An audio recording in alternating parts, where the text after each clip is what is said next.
அன்பான இனிய உறவுகளுக்கு வணக்கங்க. சின்ன மருமகளில் சாவித்திரி அவங்க பொண்ணும் எப்படியாவது அந்த கல்யாணத்தை தடுத்து நிறுத்தணும், நம்மளை விட இந்த எதிரி முன்னுக்கு வரக்கூடாது அப்படின்னு நினைக்கிறாங்க. ஏன்னா ஏன் கல்யாணத்தை தடுத்து நிறுத்தினால அப்படின்னு சொல்லிட்டு ஆத்தாளுமாலும் வெறி கொண்டு அலையிறாங்க. எப்படி தேடலாம், எப்படி கண்டுபிடிக்கலாம், இவன் பற்றின குற்றத்தை எப்படியாவது சொல்லணுமே, ஒரு குழு கூட கிடைக்க மாட்டேங்குதே அப்படின்னு நினச்சிட்டு இருக்காங்க. அடுத்து பார்த்தா கல்யாண வேலையா அப்படி இப்படின்னு அலையிறாங்க. இந்த பிள்ளை மலருக்கும் முடியலைங்கிறதுனால வீட்டில் சமைக்கலையா, அம்மா எனக்கு சமையலே இல்லை, வீட்டில் சும்மா ஏதோ அரைக்குறை கஞ்சியாக ரசத்தை வடித்து வச்சுருக்கேங்க, எனக்கு வெளியில் போய் சாப்பிடணும் ஆசையாக இருக்குமா அப்படிங்கிறாங்க. வாடி, அதுக்கப்புறம் நம்ம எங்கே இருக்கணும், ஆசைப்பட்டுட்டு இல்லை, வா போய் சாப்பிடுவோம் அப்படின்னு ஹோட்டலில் போய் சாப்பிட போகிறாங்க. சாப்பிட்றதுக்கு ஒவ்வொரு சாப்பாடை வாங்கி சாப்பிட்டுட்டு இருக்காங்க. அப்பா, இந்த கோழி சிக்கன் இருக்கே என்ன டேஸ்ட்டுமா, ஐயோ அப்படின்னு கடிச்சு கடிச்சு திங்குதுங்க. ஏய், திங்கிறதுல ருசி கண்டிருக்காம எப்படியாவது குழு கண்டுபிடிக்கணுண்டி, அந்த போஸை பற்றினது அவன் எப்படிப்பட்டவங்கிறத கண்டுபிடிச்ச தீரணுண்டி அப்படின்னு பேசிக்கிட்டே சாப்பிட்றாங்க. ராஜாங்கத்தை விட்டு கல்யாணம் எத்தனை வாட்டி தான் நிற்க போகுதுன்னு தெரியல, இந்த கல்யாணம் கண்டிப்பாக நிற்கணும், இல்லை அப்புறம் இருக்குது அந்த போஸா நான் பார்க்கணும் அப்படிங்கிறாங்க. போஸு ராஜாங்கம் அப்படின்னு சொன்ன கையோட அங்கிட்டு பக்கத்தில் சாப்பிட்டுட்டு இருக்காங்க. அவங்க டக்குன்னு நிமிர்ந்து திரும்பி பார்க்குறாங்க. பார்த்துட்டு ஓஹோ இவளுகளா, ஓ அப்படின்னு சொல்லி பார்க்குறாங்க. அவங்க யாருன்னு தெரியுமா, அந்த எம்எல்ஏ இருக்காங்களே எத்த விட்டு அந்த ஆப்போசிட் அணியில், அந்த வீட்டில் ஒரு பொண்ணு வந்து, அது பேர் என்னங்க, மாலினியா ஏதோ ஒரு பேர், அந்த 50 லட்சம் பணம் அசால்ட்டாக கேட்டுச்சு பார்த்தீங்களா, அந்த பொண்ணு தாங்க சாப்பிட்டுட்டு இருக்கு. அதை பார்த்துட்டு என்ன நீங்கள் ராஜாங்கத்தை விட்டு லேடிஸுகளா அப்படின்னு கேட்க, ஆமாம் நீங்கள் அப்படிங்கிறாங்க. என்னம்மா என்ன தெரியலையா, ஏ அம்மா இவங்க தான் அப்படி சொல்லிட்டு தெரியலையா என்ன, கடைசி நேரத்தில் 50 லட்சம் பணம் கேட்டு டாக்குமெண்ட்லாம் அத்தை எடுத்துக்கொண்டே கொடுத்துச்சே அந்த பொண்ணு தான், ஏற்ற வீட்டு எம்எல்ஏ இருக்கார்ல, எதிர்த்த அணி, அவங்க வீட்டு கூட்டாளி இவங்க அப்படிங்கிறாங்க. ஓ சூப்பர் சூப்பர், கை கொடுமா அப்படிங்கிறாங்க. என்ன உங்கள் வீட்டு எதிரணியில் இருக்கேன்னு தெரியும், எனக்கு போய் கை கொடுக்குறீங்க, யாருங்க எதிரணி சொன்னது, எதிரிக்கு எதிரி நண்பன் நீங்கள் கேள்விப்பட்டது இல்லையா, எங்களுக்கு நீங்கள் நண்பன் அப்படிங்கிறாங்க. என்ன சொல்கிறீங்க ஏன் அப்படிங்கிறாங்க. என்னமோ கல்யாணம் அப்படி இப்படின்னு சொன்னீங்க. அட ஆமாம்மா, உங்களை ஏமாத்தினானே போஸு.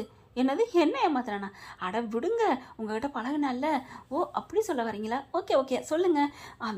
அவனுக்கு தான் கல்யாணம். ஆமாம் நீங்கள் ஜெயிலுக்கு போனீங்களே, வந்துட்டீங்களா, இந்த காலத்தில் யாருங்க அதிகமாக இருக்கிறா, ஒரு மாதத்தில் வெளியில் வந்துடலாம் அப்படிங்கிறாங்க. அப்படியா, இப்போ அவனுக்கு கோடீஸ்வரன் ஆக போகிறான், வாய்ப்பு வந்துருச்சு, கல்யாணம் ஆக போகுது அப்படி இப்படிங்கிறாங்க. ஓ அப்படியா, அப்போ அவன்கிட்ட காசு பறிக்கலாமா, ஆமாம், அப்போ அந்த 1 கோடி ரூபாய் நம்மளே வாங்கிடலாமா, அட ஆமாம் அப்படிங்கிறாங்க. ஓகே எப்போ கல்யாணம், அட நாளைக்கு தாம்மா, நாளைக்கு நைட்டு தான் வந்துரு அப்படிங்கிறாங்க. நாளைக்கு நைட்டு காசை கொடுக்குறானா, கண்டிப்பாக அந்த 1 கோடி ரூபா வாங்குறேன், இல்லைன்னா நீ கவலைப்படாத, அந்த பொண்ணுக்கு எந்த ஒரு ஒளிவு மறைவு பிடிக்காதான், இவன் நல்லவன்னு சொல்லி வச்சிருக்கேன், அதனால் நீ வந்து மாட்டி விட்டுருமா. ஓகே ஆண்டி நான் வர்றேன் அப்படிங்குது. அது என்ன ஆண்டி அக்கான்னு சொன்னால் பத்தாதோ அப்படின்னு அந்த பொண்ணு போகுது. பார்க்குது தாமரை, அது ஏம்மா ஆண்டின்னு சொன்னால் கோச்சிக்கிறீங்க, விடுடி நான் என்ன ஆண்டி மாதிரியா இருக்கேன், என்ன இருந்தாலும் எனக்கு அம்மா தானம்மா அப்படிங்கிறாங்க. அம்மாண்ணா ஆண்டினா அம்மாவுக்கு சமம்னு சொல்லலாம், போடி அப்படின்னு சொல்லிட்டு போகிறாங்க. எப்படியோ நம்ம சாப்பிட வந்தது நல்லதாக போச்சுடி, உனக்கு பசி எடுத்தது ருசி எடுத்தது நல்லது தான் அப்படிங்கிறாங்க. அடுத்து பார்த்தா மறுநாள் எப்படா வருவான்னு காத்துட்ருக்காங்க. மறுநாள் சாயந்தரம் பார்த்தா கோயிலுக்கு வந்துடுறாங்க. எல்லாரும் வந்ததுக்கப்புறம் சாமி கும்பிட்றாங்க, பூஜை எடுத்துக்கிட்டு இருக்காங்க. எல்லாம் அந்த முத நாள் பண்ண வேண்டிய சாங்கியம்லாம் பண்ணிட்டு இருக்காங்க. கரெக்டாக பார்த்தீங்கன்னா பொண்ணு மாப்பிள்ளையும் மணவரில் தான் உட்காந்துருக்காங்க. அங்கே தாங்க வருது அந்த பொண்ணு. பார்த்த கையோட போஸுக்கு தூக்கி வாரி போடுது. டக்குன்னு எந்திரிக்கிறாரு. இருமா கொஞ்சம் வர்றேன் காவியா அப்படின்னு சொல்லிட்டு அங்கிட்டு போகிறாரு. போயிட்டு இங்கே எதுக்கு வந்த அப்படின்னு கத்துறாரு. என்ன போஸு 1 கோடி ரூபா லாபம் கிடைக்க போதா அப்படின்னு கேட்க, நான் உன் பொழப்புக்காண்டி எங்கள் பெரியப்பா கொடுத்துருக்காரு, நீ அதெல்லாம் கேட்குற அப்படின்னு கேட்க, உன் பொழப்பே அந்தல சிந்தலையாக ஆகி போயிடும், மரியாதை அந்த 1 கோடி ரூபாய் எனக்கு கொடு. உனக்கு கொடுத்துட்டா எங்கள் பெரியப்பா எங்கன்னு கேட்பாரு, அட தொழில் பிஸ்னஸ் பண்ண போனேன் பறிச்சுட்டு போயிட்டேன்னு சொல்லிக்க, நீ அந்த பணத்தை கொடுக்கலனா இப்போ வந்து நான் எல்லா உண்மையும் சொல்லிடுவேன், இங்கே பாருடி நீ ஏதாவது சொல்லிக்கிட்டு இருந்த அப்புறம் அவ்வளோதான், என்ன நீ வந்து ஏமாத்துறேன்னு நான் சொல்லிக்கிடுவேன், ஒன்றும் பிரச்சனை இல்லை. அதெல்லாம் சொன்னால் ஆள் பயங்கரமான ஆளாம் கேள்விப்பட்டேன், அதனால உன்னை வேணான்ட்டு போயிடுவா, இந்த கல்யாணமும் நின்று போயிடும், எப்படி வசதி அப்படின்னு கேட்க பார்க்குறாங்களா. ப்ளீஸ்டி அதெல்லாம் காசெல்லாம் வாங்காதடி, நான் வந்து பாவம் இல்லையா அப்படிங்கிறாங்க. வேணா உனக்கு ஒரு 1 லட்ச ரூபா தரேன். ஓ 1 கோடி ரூபா வாங்கிட்டு எனக்கு 1 லட்சமா, சும்மா இருக்கிற உனக்கு 1 லட்சம் பத்தாதா, என் தலையெழுத்து அப்படின்னு சொல்லி தலையில் அடிச்சுக்கிறான். பார்க்குறாங்க. இதை கரெக்டாக அப்படியே தாமரை வீடியோ எடுத்துருது. அதுக்கப்புறம் கல்யாணம் முடியட்டு நீ தர்றேன்டி, இப்போ பணம் எங்கள் அப்பா கிட்ட தாண்டி இருக்குது அப்படிங்கிறாங்க. நீ வாங்கிட்டது எல்லாம் தெரியும்டா, நான் வாங்கிட்டேன், ஆனால் என்கிட்ட இல்லையே, எங்கள் அப்பா கிட்டே இருக்குது. அதுவும் இல்லாமல் எங்கள் அப்பாவும் அந்த பொண்ணுக்கிட்ட காவியாட்ட கொடுத்துட்டாராம் அப்படிங்கிறாங்க. நடிக்காத, எப்படியாவது நைட்டில் வச்சுருப்பீங்கல்ல, எடுத்தாந்து என்கிட்ட கொடுக்கணும், இல்லைன்னா நான் அந்த கல்யாணம் முடிகிற வரைக்கும் இங்கே தான் இருப்பேன் அப்படின்னு சொல்லி இருக்குது. ஐயோ என்ன பண்ணுறது தெரியலேன்ட்டு போயிட்டு அப்படியே நடுக்கத்திலே போய் மணவர்கிட்ட போய் உட்கார்றாரு. அந்த பொண்ணு பார்க்குது. காவியா, என்ன போஸ் என்னாச்சு? ஒன்றும் இல்லை சும்மா அப்படிங்கிறாங்க. என்னமோ நடக்குது போல இருக்கே. இங்கே பாரு போஸு, ஏதாவது தப்புன்னு தெரிஞ்சிச்சு பட்டுன்னு கல்யாணத்தை நிறுத்திட்டு பொட்டுன்னு போயிட்டே இருப்பேன். எதுனாலும் உண்மையை சொல்லிட்டா நான் உன்னை காப்பாற்றுவேன், சொல்லு என்ன உண்மை? ஒன்றும் இல்லைம்மா ஒன்றும் இல்லை அப்படின்னு சொல்லி சமாளிக்கிறான். அடுத்து பார்த்தா கல்யாணத்துக்கு இவங்க சாமி கும்பிட்டுட்டு இருக்காங்க. தாமரையும் சாவித்திரியும் பார்க்குறாங்க. என்ன இவ பேரத்தை பேசிட்டு பேசாமல் நிற்கிறா, இந்த கல்யாணம் நிற்கும்னு பார்த்தா கவலைப்படாதடி, அதெல்லாம் சரியாக போயிடும். இப்போ என்ன தூக்கியா கொடுக்க போகிறான், இந்த கல்யாணம் நின்று போயிடும். அப்படியே நடந்தாலும் மறுபடியும் நின்று போக முடியும், பயப்படாதடி அப்படின்னு சொல்லிட்டு இருக்காங்க. சொல்லிக்கிட்டு இருக்கீங்களா இங்கே சாமி கும்பிட்றதுக்கு இன்னொரு கல்யாணம் பேசி முடிச்சாங்க இல்லையா போஸுக்கு, அதே பொண்ணு சாமி கும்பிட வருது. இங்கே பாருடி, அதிர்ஷ்ட காத்து நமக்கு வந்துக்கிட்டே இருக்குடி. என்னம்மா சொல்கிற? ஏற்கனவே ஒரு பொண்ணுக்கும் போஸுக்கும் கல்யாணம் பேசி முடிச்சாங்கல்ல, ஆமாம் அந்த பொண்ணை பாருடி, வாவ் சூப்பர்மா, வா வா வா அப்படின்னு சொல்லிட்டு போகிறாங்க. அந்த பொண்ணுக்கிட்ட என்னம்மா நல்லா இருக்கியா அப்படின்னு கேட்க, நல்லா இருக்கேன். நீங்கள் ஏன் என்கிட்ட வந்து பேசுகிறீங்க? என்னம்மா நாங்கள் என்னம்மா பண்ணுவோம், அந்த போஸ் வந்து மலர் பிள்ளையை லவ் பண்ணால் வயிற்றுல பிள்ளைய கொடுத்தா, அதனால தாலியை கட்டினாங்க, நாங்கள் என்னம்மா பண்ணோம் அப்படிங்கிறாங்க. அது சரி நீங்கள் என்ன பண்ணுவீங்க அப்படின்னு சாமி கும்பிட போகிறாங்க. உன் வாழ்க்கையை இப்படி கெடுத்துட்டானே, நீ நல்லா இருக்கியாம்மா? எங்கே நல்லா இருக்கேன், ஒரு கல்யாணமும் அமைய மாட்டேங்குது அப்படிங்கிறாங்க. நீ இப்படி இருக்க, ஆனால் அவன் பெரிய கோடீஸ்வரனா எம்எல்ஏ விட்டு பொண்ணை கல்யாணம் பண்ண போகிறான், என்ன சொல்கிறீங்க? ஆமாம், அவன் எப்படி கல்யாணம் பண்ண முடியும், நான் எப்படி கஷ்டப்பட்டுட்ருக்கேன் அப்படிங்கிறாங்க. இன்னும் உன் கையிலம்மா இருக்குது, உன் கையில் தான் இருக்குது அவன் மாலை விடாமல் பண்ணுறது அப்படின்னு அந்த பொண்ணு சொன்ன கையோட, ஆமாம்மா அவனுக்கு இங்கே தான் கல்யாணம் நடக்க போகுது, விடிஞ்சா தாலி கட்ட போகிறாங்க, என்ன சொல்கிறீங்க அப்படிங்கல. ஆமாம் இதோ கல்யாணம் நடந்துட்டுருக்கு பாரு.